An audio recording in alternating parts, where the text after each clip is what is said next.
Ako po si Angelique Lazo at ito ang In Person.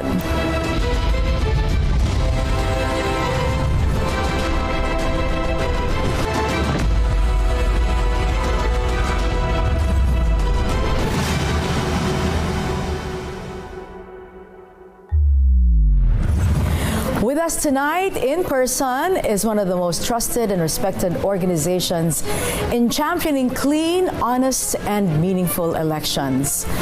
This group has stood at the forefront of voters' education, citizen engagement, and electoral integrity.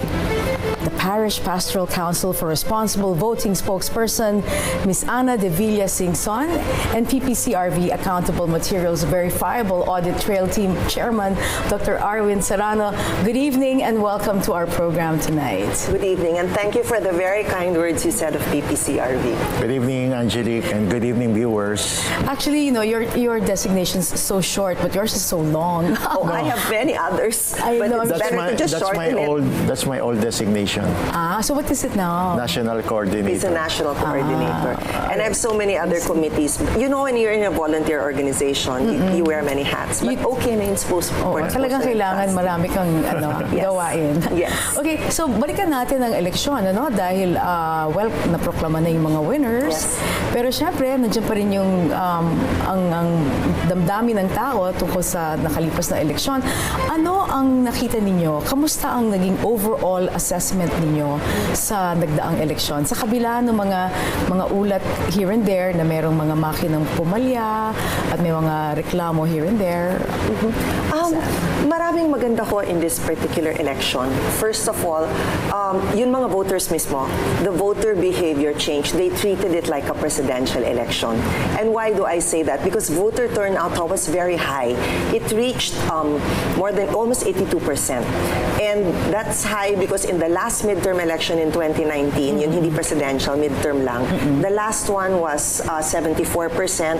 And in 2013, which was also midterm, it was just in the 60s. So people were excited about this election. So more than 80% voted, presidential 83, naglalapit na. And if you saw the polls, very early in the morning, as in 7 or 8, mataas pa yung araw, ang haba na ng mga pila. Usually kasi sa gabi, kumahaba yung pila sa afternoon between 2 to 3. So there was a difference in the voting pattern. I think people were excited. Yes. Tapos ang bilis ng transmission. That's very, very good. Transmission was fast. As in, wala pang 12 hours, we already reached 98% of the transmission. That's very fast. And then 3.5 days after, natapos na yung transmissions, we reached 99.12% sa server namin. Yan ang pinakamataas na rate of transmission na nakuha ng PPCRV galing sa COMELEC since we turned automated in 2010. So, mabilis And one point before I turn over to Arwin, who might want to speak about what's happening on the ground, we think there might be a youth vote. There might be a youth vote in this particular election. And why do we say that? Kasi sa voters education namin, meron na kaming Tibok Pinoy program. Gumagala kami, at saka yung napasok namin yung parochial schools, nandun kami on the ground in different parts of the country. Nakikita namin ang mga mock polls ng kabataan. So yung yung ibang pangalan na nakapasok, na nakakagulat sa iba, hindi naman kami nagulat. Hindi nyo ikinagulat? Hindi. Kasi nakita naman namin sa mga mock polls ng ibang mga schools. Maybe there's a youth vote nga. At saka bantayan natin kung And that's a good thing, di ba? It's a very good thing. Nakikilahok ng ating mga kabataan. Kasi 35% sila ng boto. Ang laki ng boses nila. Magandang ginagamit na nila. At maganda rin kung talagang nahuhubog sila ng maayos. Dr. Arwin, ano naman sa tingin nyo? Dahil maraming PPCRV volunteers all around the nation, the country, ano yung monitoring nila pagdating sa peace and order situation? Well, una-una, nakakagulat at ang ganda-ganda tignan nung bumoto ko ng a little over 5 kasi kaka-senior ko lang eh. 5 in the morning, ano? Yeah. Okay. So when I voted, ay nako, ang dami-daming mga senior citizens, ang dami-daming mga PWDs at mayroon ako mga ilan nakitang mga 2 or 3 pregnant voters na talaga namang dinagsa yung early voting hours na binigay ng COMELEC. Kaya nga sabi ko nga doon sa isang panayam sabi ko, siguro kung gawin natin tong 3 hours talagang dudumugin pa rin yung 3 hours early voting hours na yon. It's not enough pa rin siguro. Not enough for them. Kaya nga maganda na nga rin talaga na maisulong na nga yung early voting for the vulnerable sector voters. Parang sa gayon, mahiwalay talaga sila doon sa regular voters. Yes. At doon naman sa aming mga volunteers, nakakatuwang malaman na marami talaga silang naitulong, especially doon sa aming voters assistance desk. At talaga namang paghahanap na lang ng pangalan sa listahan. Paghahanap na lang, dinagsa talaga sila. Kitang-kita ko yan kasi may dalawa akong nabisita na voting center bago pumunta sa command center. At napakaganda ng turnout. Kaya hindi rin ako nagulat kung halimbawa umabot ng 82.20% yung voters turnout for local voters. Kaya naging peaceful naman kapangkalahatan. And credible po ba? At naging credible naman yung resulta. Marami namang natuwa. May mga reklamo din po ba kayong natanggap tungkol po sa pagtatransmit ng mga makina? Dahil meron daw pong nagtransmit na walang balota. Kwentong kutsero lang ba yan? O meron talaga kayong... Hindi kwentong kutsero yun. Nandun ako sa command center namin. Excited na kami. Kasi usually, mga 1 hour after the elections close at 7 o'clock, expected namin may papasok na at around 7:45 or 8 o'clock. Now, nagugulat kami kasi 8:30 na, wala pang pumapasok sa server namin. Pero binabantayan namin yung COMELEC website, meron nang pumasok na 66% sa kanila. Pero yung server namin sa PPCRV at pati na sa media, wala pang pumapasok. What caused the delay? Tinumagan ho namin si Chair George at sinabi namin, Chair, kayo meron na kayong mga numbers, mga transmission, kami zero pa. Now apparently they were still processing the numbers and it had to do with the scheduler kasi may schedule yun so yun sa processing at scheduling naguluhan doon. Eventually nakuha namin at around 9:30, nakahabol naman. Tapos meron isang glitch bang tawag doon? May isa na namang matagal na umabot ng half a day nang hindi uli kami nakakuha ng datos. Again, we called chairman and then binigay, nakahabol naman. But I think kailangan bigyan pansin yun Bakit ba yun nangyari? Gusto namin mas maintindihan actually. Kung may mga explanation na binigay, but mas maganda kung mas in-depth. Tapos meron kang tanong rin, kung ano yung mga complaints sa command center. Meron ho kaming hotlines, marami hong tumatawag doon. Hindi lang ho yung PPCRV coordinators, pero marami hong mga voters. Ang one of the chief threads and complaints was that tumatawag, galit sa amin pa nga nagagalit kasi siguro sa amin nag-unload. Sinasabi nila, 4 lang ang binoto kong senador. Bakit ang lumabas 6 sa VVPAT nila? Bakit naging 6 and all of that? But in fact, may lumalabas, may mga naghahaka-haka ngayon, baka raw dagdag bawas. We would like to caution everybody. Wala kaming balotang nakikita. So as of now, those are mga alegasyon lang kasi hindi naman namin nakikita yung balota. Pero kung meron man issue, lalabas ko yun sa random manual audit.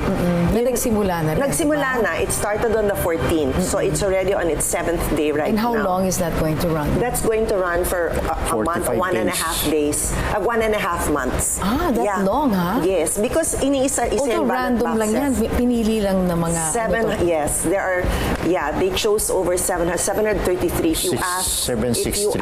if you add the OAVs, no? 763 precincts. Yes. Cluster precincts. Yes, cluster precincts. Yes. So, sama-sama na doon. Sama-sama, yes. Isang cluster. So, the RMA, ang PPCRV marami rin. The PPCRV is the head civil society organization of the RMA. We're watching that. Kasi if there's itataras yun, isa-isang bubuksan, itataras manually. Iko-compare yung manual taras sa assessment ng machine. Nagkaiba ba? Kung meron talagang pagkakaiba, then there is an issue. Until we see that, we don't know pa ho. Okay. So ano kaya yung naging pinakamalaking hamon na hinarap ng PPCRV? Oh my goodness. Opo, ngayong taon during the parallel count. Ay, Arwin, ikukwento ko lang yung nangyari sa gabing yun. Sige no? lang. Lahat naman, I think, hindi naman secret, late ho lumabas ang PPCRV ng numbers. Yeah. Kami ang isang unang nakakuha ng ERs. Pero late na, lahat lumabas na, kami nagkakandugulo pa sa command center namin. And I can tell you the story now, although nakakatawa na ngayon, pero at that time, literally, naiiyak na ho ako doon sa command center. Kasi May 12 yun ho, gabi, nung dumating yung numbers in a form na kaya naming i-process, kasi yung mga una, hindi namin na-process, iba yung format. Nung na-process na namin, yung numbers ho namin, iba sa lahat ng numbers na lumalabas. So, hindi, ulit kami ng ulit. So, we said, hindi. After 15 years, nagkamali ba kami? Ulit kami ng ulit, pero hindi kami magtugma sa numbers ng lahat ng media na lumalabas. So, ang late ho namin lumabas. Tapos, ang nangyari pala, nagka-duplication pala, nagka-duplicate precincts, yun datos na pinadala ng COMELEC sa amin, sa media, at sa ibang may transparency server. Kami ho, kasi nagka-duplication na in 2013, since 2013, yung program namin, may automatic nang nagtatanggal ng duplication. Kaya ho, iba yung numbers namin sa iba. It was lower? It was lower. Lower. Kasi natanggal na Kasi natanggal na namin yung duplicates. Yung iba, mas mataas. Kasi kasama yung duplicates. Akala namin kami ang may mali. Hindi namin malabas-labas. And there was so much anxiety, so much soul-searching. At nasistress kami kasi PPCRV, hinihintayan ng bayan yun eh. Yes. So, I think yun ang pinakamalaki naming challenge. And then the next day, nung lumabas na nga na may double count, we backtrack. Yun kaibahan, yun ho yung double count na tinanggal namin. Ayun. So may explanation naman. We came out with an explanation, but that sobrang nakaka-tense ho yun. Yes. Sobrang nakaka-nervyos. Ano nga ba ang paliwanag natin sa proseso ng mga tinatawag na unofficial parallel count at gaano ito kahalaga sa pagbe-verify ng resulta ng eleksyon? Okay, yun ginagawa namin doon ay chine-check namin yung integridad ng transmission. Kinukuha ho namin, kinokollect namin ang lahat ng election return printouts ng bawat precinct sa buong bansa. There are over 94,000 all over the country. Kinokollect ho namin lahat yon at dinadala sa command center. Tapos kinukumpara ho namin yan sa transmitted vote na nakukuha sa server. Copy. We're talking hard copy ng election yung returns. print out ng makina na may buod ng lahat ng boto ng isang precinct, ng isang makina. Yes. Kino-compare yun sa transmission. Kaya ho, kung may nagsasabing, uy, delayed yung transmission, baka nagdagdag bawas, sigurado ho kaming makukuha namin yon kasi hawak namin yung hard copy. So what we do is, kino-compare ho namin yung hard copy sa transmitted, dapat ho pareho. Kung hindi, may issue yun. Ayun. Okay, at paano po kaya tinitiyak na non-partisan ang PPCRV hinggil sa election monitoring? Ang kasagutan po sa pagbabalik ng in-person.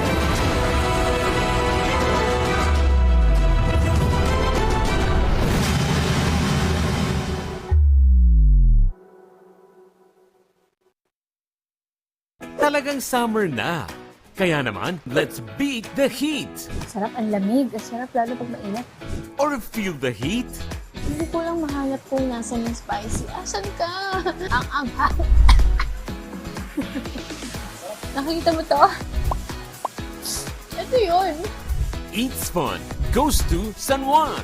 Kasama ang certified foodie na si Leslie Ordinario para sa isa na namang budget-friendly chibugan. Eats Fun.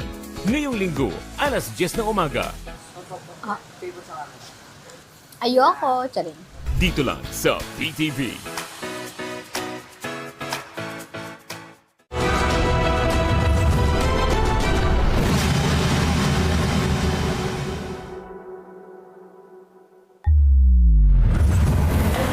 nagbabalik po ang in-person. Kasama natin ngayong gabi si PPCRV Spokesperson de Villa-Singson at ang National Coordinator si Dr. Arwin Serrano. Okay, so ito pong tanong, papaano tinitiyak na non-partisan, walang kinikilingan ang PPCRV pagdating po sa election monitoring na hindi kayo kakampi ni ganito ng ganyang partido? Yes, napakahalaga sa amin, Angelique, ang non-partisanship. At palagi namin ito pinapaalala sa aming mga volunteers. Kaya nga kung sa amin din mga pagsasalita, sa aming mga voters education, mga training at iba pa, ay hindi kami nagbabanggit ng kahit na anong pangalan ng kandidato or political party dahil pinangangalagaan namin yung imahe namin as non-partisan organization. Kaya ganun na rin yung aming paalala sa aming mga coordinators, sa aming mga volunteers na hanggat maaari ay wag tayong magbabanggit o wag tayong magdodoble kara na tayo ay PPCRV and then at the same time sumasama sa mga kampanya ng mga kandidato. So palaging paalala yon. So hindi pwede yung volunteer na PPCRV pero volunteer din ng isang kandidato? No. If I could add, no, sa aming volunteer application form, tinatanong po yun, ikaw ba ay related sa isang kandidato? Are you related? Are you part of anybody's campaign? And if you are, automatically, you cannot be a PPCRV volunteer anymore. Kasi ho, tama ho yung sinabi ni Arwin, importante yung imahe namin kasi lahat ho binabantayan namin ng walang takot at walang favor. Pare-pareho lang, pantay-pantay lang. Ang lokohan nga sa amin, kami parang Switzerland, impartial. Impartial ho kami, walang kinikilingan ever. Ayun. Yes. At paano naman tinutugunan ng PPCRV yung mga umano'y discrepancies o irregularidad? Although you did mention, touched on this a little earlier, may mga naobserbahan ba kayo na mga datos na hindi nagtutugma? Although ongoing din yung random manual audits. Oo. Lahat naman ho may explanation, Angelique. May isang umiikot ngayon na ang taas-taas raw ng overvotes na umaabot ng 17 million ang overvotes pag ikumpara natin sa the past elections, no? Kailangan po maintindihan natin ang history ng ating automated election kasi may dalawang definition ho ng overvote. Yung isang definition ng overvote ay number of votes affected. Kunwari ikaw ay bumoto for senators. Kung bumoto ka ng 13, ilan ang botong na-affect? Ilan ang boto na na-cast away? 12. Kasi 12 lang ang maximum na pwede mong iboto. So 12 votes ang naapektuhan kung nag-overvote ka. 12. So, yun 17, yung definition ho ng ating supplier ngayon, which is Miru, yung definition ho ngayon ng overvote ay number of votes affected. So 17 divided by 12 will bring it to around 1.4 million. That's around 2.4% of all the voters who voted. And that's very aligned with the last midterm election in 2019, which was roughly 2% also. Now may iba pang definition ng overvote. Ito naman yung definition ng Smartmatic nung sila ang nagsasagawa ng election in 2016, 2019, and 2022. Yung kanilang definition ng overvote ay number of voters affected. Okay, so yun hindi mo na kailangan i-divide because hindi number of votes affected ang tinatanong. So they're saying 17 million added. Ang votes na na-affect. So you have to divide that by 12 because sa Miru. Sa Miru. Now, may nagsabi sa akin, bakit ganyan? Ang gulo-gulo pa. Ba't hindi na lang pare-pareho? I think that's a learning point moving forward. Pero sa history ho ng ating automated election, sa 2010 at 2013, yun rin ho, parehong definition ng overvote ng Miru na ang tinitignan nila, number of votes affected. So, umiiraw na ho yung dalawang definition na yan sa ating election. May mga technical people din ng PPCRV so that you're able to analyze all this data, hindi ba? And the history also. Kaya sana yung mga, kasi may kumakalat ngayon sa Facebook at kung saan-saan na 17 million ang overvote. Yung definition ho ng overvote na yan ay number of votes na nakast aside for senatorial position. Now, yung maximum na pwedeng makast aside is 12 kasi 12 dapat ang bilangin. So, you have to divide the 17 million by 12 to get 1.4. Right. Kung 1.4 ho, it comes out at around 2.4% of the voting population na aligned na ho yan sa ating voting history. Okay. Alright, ito naman, you also touched on this earlier, yung transparency server. Yes. Paano nga ba gumagana ang transparency server ninyo sa Okay. PPCRV? Paano na iba ito dun sa official COMELEC canvassing system? Okay. So, meron hong sequence of transmissions yung aming transparency server. Hindi lang ho kami ang binigyan ng transparency server ng COMELEC. 5 ho ang nagbigyan. Ang PPCRV, majority political party, minority political party, yung media at ang isa pang watchdog na ang NAMFREL. No? So, 5 ho kaming nakakakuha. Ang nangyayari is after, di ba, nagsarang boto, tapos nagprint ng mga 9, nagprint ng 9 pre-transmission ERs, yun ang kinukuha namin at dinadala sa command center, nagtra-transmit na ho. So, una magtra-transmit sa MDOC, pangalawa ho sa COMELEC. Pagkatapos, isa-isa na ho kami, yung 5 servers na nakakakuha. So, sumusunod kami after COMELEC. Okay. As National Coordinator, I want to ask Dr. Arwin, Yes. anong klaseng koordinasyon ang ginawa ninyo sa COMELEC? Yung bang, so syempre, on the national level, yung national din ng COMELEC, and then paano yung mga provincial, yung mga regional na coordination po? Sa sa amin sa PPCRV, meron kaming PPCRV Coordination Network, no. Mula nga sa national, ako yung kumakatawan sa sa Board of Trustees para makipag-communicate doon sa amin namang mga regional.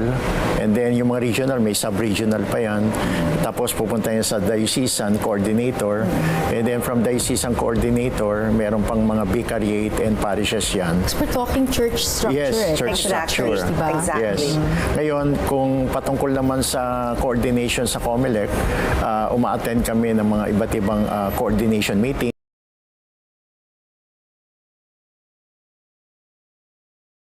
Ibang mga coordination with different aspects ng election natin, with regards to IT-related issues, with regards to random manual audit, with regards to coordination with the regional election director, provincial election supervisor, down to the election officer. Kung may mga nahihirapan din naming mga coordinators, tutulungan din namin sila with regards to proper coordination and getting what the needs na or concerns na gusto namin magkaroon ng kaliwanagan. Yan. So tumutulong din tayo diyan. So kaya mapapansin niyo na kahit na parang napaka-simple nung aming organization, yet napakalawak because of yung yung degree ng naming coordination na dapat namin gawin para sa gayon come election day, lahat ng ito ay gagalaw sabay-sabay, lahat at ibibigay ng kanilang best. And fully covered, no? And fully covered. Yeah. Siguro, importanteng bigyan pansin na ang structure ho namin, sinusundan ho namin yung structure ng church. At dahil rin yun ho sa aming kasaysayan, ang isa sa aming 3 founders, so I see His Eminence Jaime Cardinal Sin. At kaya rin tinatawag na Parish Pastoral Council for Responsible Voting. Kasi we are in most parishes. In this election, we were in 95% of the parishes nationwide. Kaya malakas kasi sinusundan ho namin yung structure ng church. Ang sabi nga namin, we are the child of the church while being run by laymen. Ayan. Okay, paano naka-apekto yung pagpapalit ng sistema ng COMELEC sa inyong tungkulin? Saan kaya mas na-impress ngayon kumpara sa mga nagdaang eleksyon? Alam mo, walang pagkakaiba. And Arwin, siguro you can add to that later, no? Pero walang pagkakaiba ang aming tungkulin. 3 ho ang aming mandato. Yung una, voters education. Meron kaming 2 klaseng voters education. Yung values formation na sobrang importante because ang makina, process lang niya ang pinapasok mo na ballots. Yung quality ng vote mong importante. Kaya values formation kami ang tawag Tibok Pinoy. Tapos meron rin kaming technical voters education. Yan is how to use the machine. It's a process of voting. Ang pangalawa naming mandato ay ang voters assistance desk. Kami ho ang una nyong nakikita pag pumapasok kayo sa halalan. Frontline. Kilalang-kilala ho yung t-shirts namin. Yung puti na may logo. Teka muna ha, maraming nagtatanong, bakit may Batman logo sa shirt namin? Hindi ho Batman yon, Holy Spirit ho yun. Yun. Because parang ibon, di ba? May nagtatanong Batman, Holy Spirit ho ang nasa shirt namin. So, Voters Assistance Desk is our second, and poll watching. Kami ho ang mandated ng General Instructions for Elections na ang pinakamalapit na magmamasid sa machine. We are the closest observer to the machine because na nga of our heritage. Yun pangatlo ho, yun unofficial parallel count na ginagawa namin ngayon para i-audit ho kung tama ba yung transmission. At kayang-kaya ho namin hulihin kasi hawak-hawak namin yung papel. Kung may duda man ho sa transmission, yun papel ho, walang bahid ng transmission kasi it is printed before transmission. So kung nagdududa kayo sa transmission, hawak ho namin yung paper trail. Or in other words, hawak nyo ang resibo. Exactly. Hawak namin ang resibo. In fact, we have the biggest repository ng mga resibo at historically, may mga politiko sa amin pumupunta kung gusto nilang tignan. Ma-validate. Ma-validate. So, hindi ho nagpalit ang aming mandato. At saka tinanong mo kung meron bang nakaka-impress dito sa mga suppliers ngayon. Transmission ho is really impressive. Yeah. Ang bilis ho. Okay. Well, unexpectedly, maybe some will say expectedly, naging mataas ang voter turnout in the 2025 midterm elections. Ano kaya sa tingin ng PPCRV ang naging dahilan nito? How can this be sustained or improved in future polls? Aalamin natin yan sa pagbabalik ng in-person. Okay nga, Alice.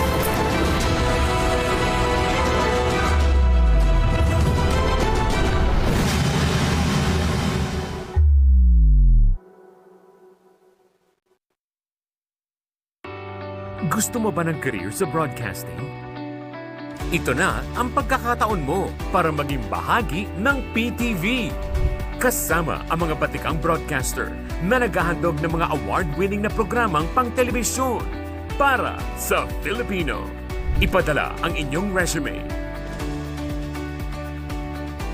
Panahon ng ibahagi ang inyong kakayahan para sa bayan.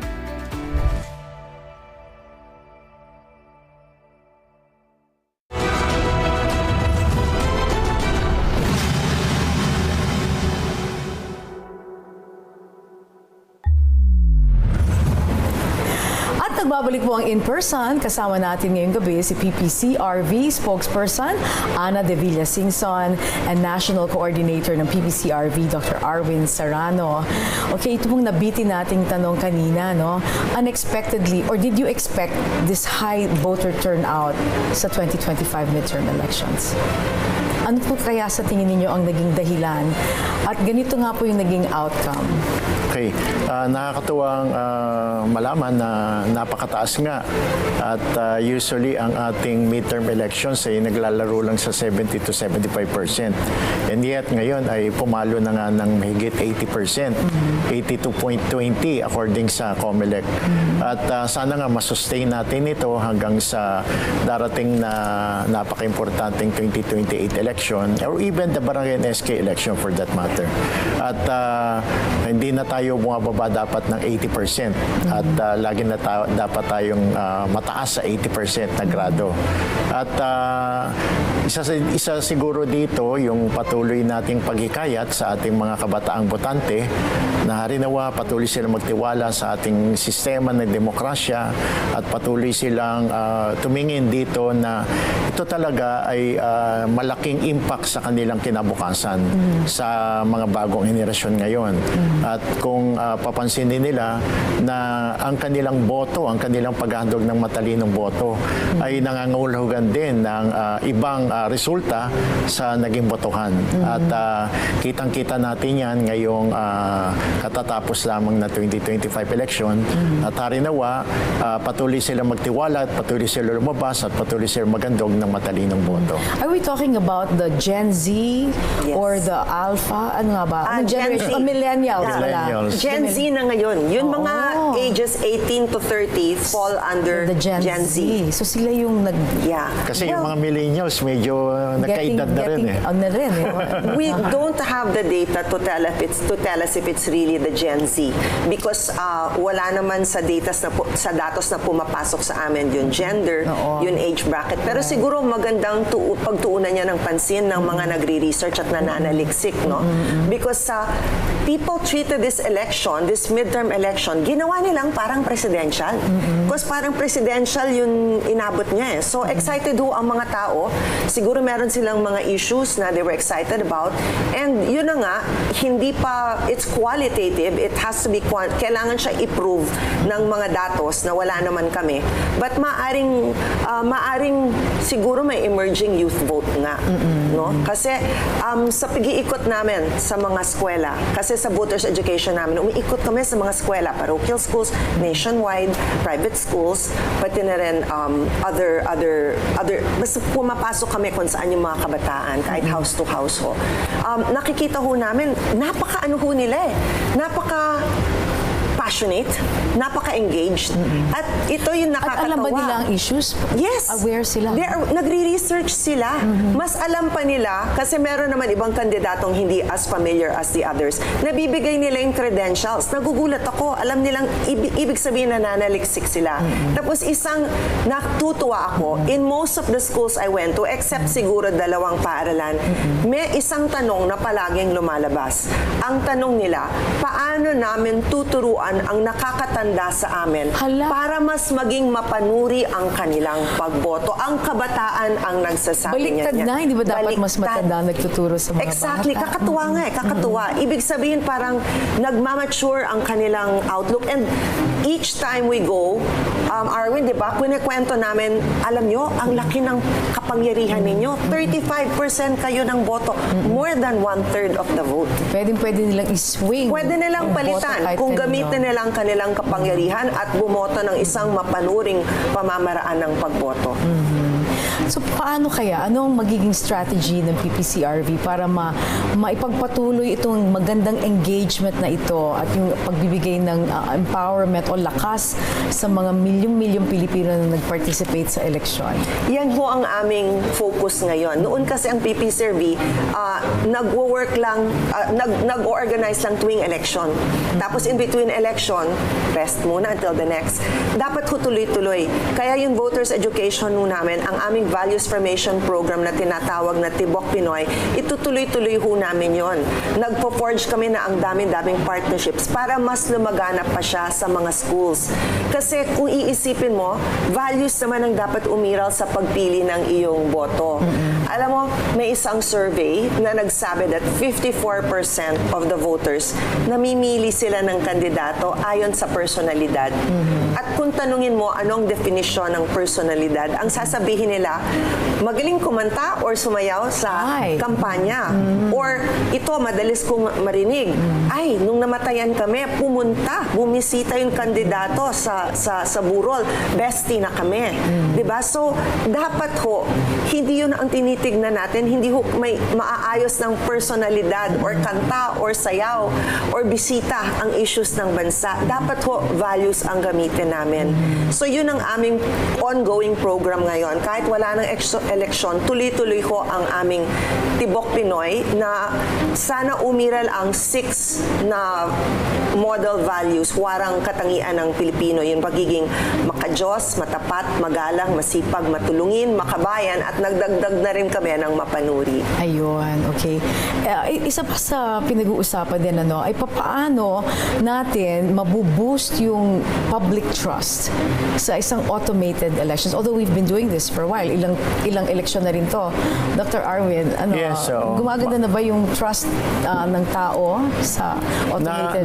nakakatuwang isipin na after the 2010 to 2022 5 automated elections, naisipan ng COMELEC na dagdagan pa yung integrity and transparency measures sa isang automated election system.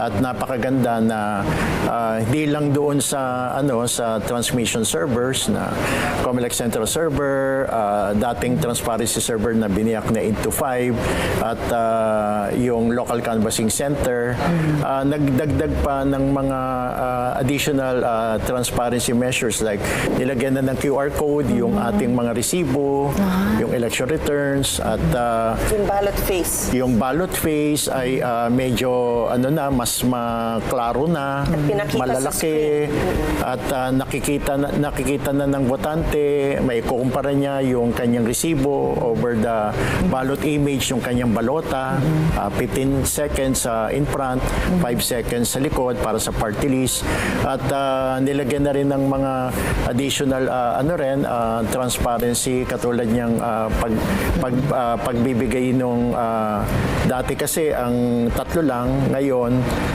lumalabas parang 7 na kasi naka-mirror din yung DICT doon sa COMELEC server at doon sa dating transparency server na 5 at ganoon din yung local canvassing center pinapakita sa malaking screen sa canvassing center papunta sa provincial server papunta sa national canvassing board, no? So dito kitang-kita na ng lahat ng tao tapos may public website pa naka-publish, no, mula sa COMELEC server.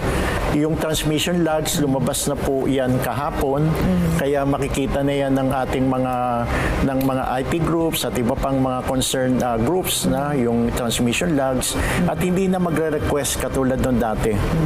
So napaka-transparent na. Pero moving forward, titignan pa rin ng COMELEC kung paano pa ma-improve palalo para dun sa ating susunod na 2028 automated election. At talagang matanggal na yung agam-agam ng tao. Ano? I think dapat rin ma-realize ng tao na meron tayong 2 audit na pwedeng magtanggal ng lahat ng duda or agam-agam or talagang kung may issue, lalabas sa 2 audit na yun. So sana maintindihan ng tao ang importansya ng 2 audit na yun. Kasi maraming lumalabas ngayon, yung mga tao, kung hindi nila alam yung issue, baka makapagpaniwala. So tignan ho natin yung 2 audit. 2 kong ino-audit, yung integridad ng makina. Tama ba ang boto? Masasagot ho ng random manual audit yung issue na sinabi mo kanina, Angelique, na 4 yung binoto ko tapos lumabas 6. Talaga bang nangyari yon? Makikita ho natin sa random manual audit kasi i-check niya tama ba ang pagbilang ng makina. Tapos ngayon, may mga nagtatanong, may lag sa transmission. Nung nagka-lag ba sa transmission, pre-process ba yung datos? May nagkaiba ba? Kayang-kaya ho namin malaman yon sa PPCRV unofficial parallel count kasi nandito ho sa amin yung resibo. Yung mismong papel na yung papel ho, hindi yan na-transmit. Print yan diretso. So, yan ang proof talaga ng lumabas sa machine. Ang mahalaga, pag pinagbangga mo yung 2 yon, dapat resibo, pareho. transparency, pareho. At saka ginagawa ho namin yun. Pwede bang manawagan ng volunteer? So, ginagawa ho namin yan until June 12. So, sana ho ay sumama kayo dito sa amin sa audit namin sa PPCR, sa command center namin sa PLDT Espanya. Okay.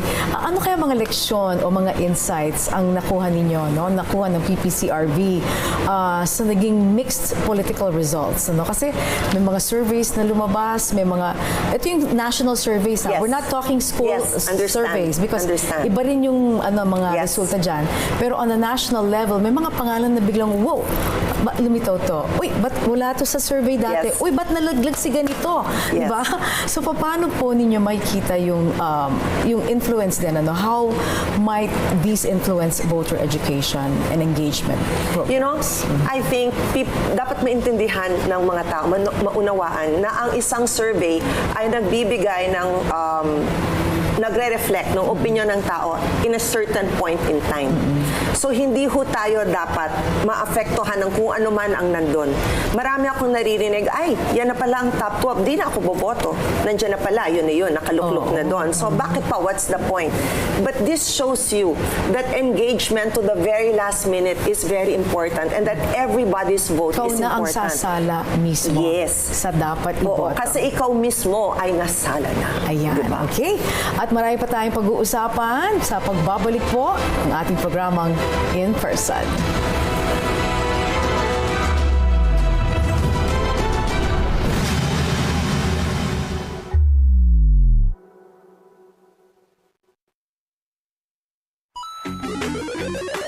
Is it a yes or a no? Are you anti or pro? Pagdating sa mga isyung panlipunan, stay woke or go broke? Basta relevant, napapanahon at makabuluhan para sa kabataan. Pag-usapan natin yan sa Schoolmates, the country's longest-running youth forum and debate show on TV. Join ka na sa masayang usapan every Thursday dito lang sa PTV.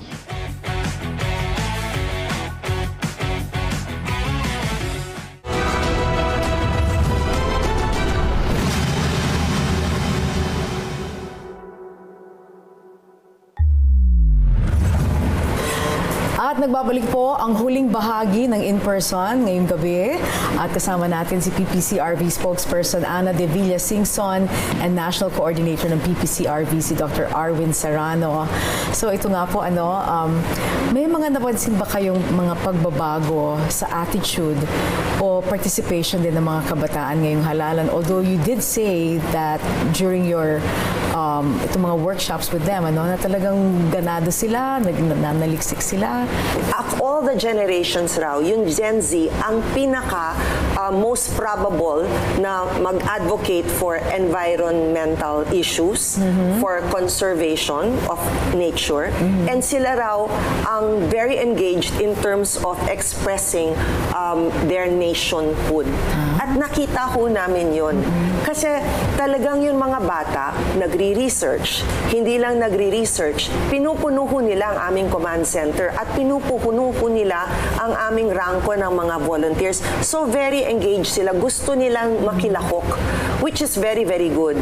Because, di ba ang sinasabi nila, although kinaiinisan ko, sinasabi nila ang kabataan ay ang gift of the future.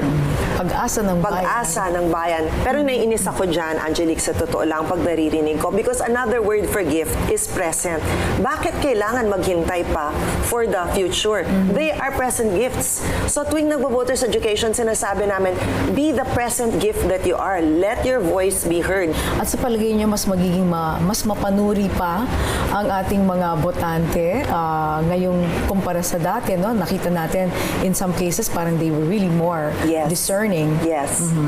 We saw that because marami rin mga names na popular, na nga very well entrenched that didn't make it in this election. Diba? Surprisingly. Surprisingly. No? Maraming mga upsets. Tapos may isang ang very tanyag na artista, sinabi niya, parang hindi na ito gumagana ang aking pag-artista. Diba? He said something to that effect.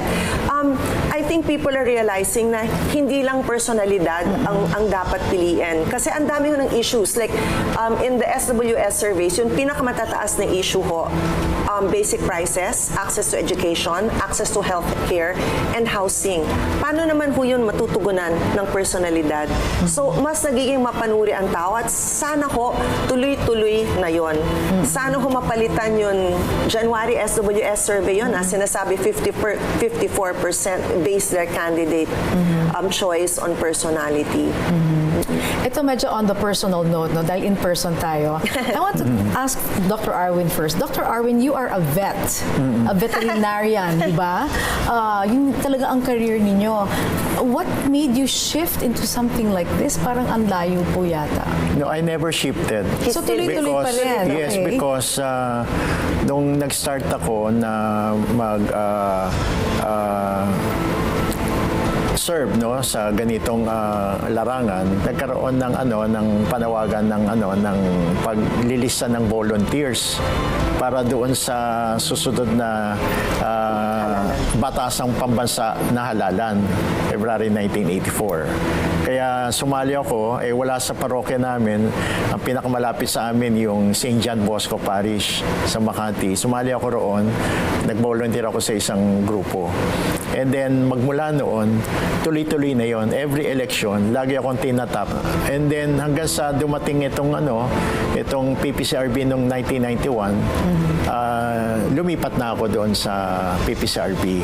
And then magmula noon hanggang ngayon, tuloy-tuloy pa rin ako nag-volunteer dito sa PPCRV. Kaya hindi naman yan parang something na shifting or what, no. Tuloy-tuloy na yan mula pa nung estudyante pa lang ako hanggang ngayon. I want to ask Ana naman din.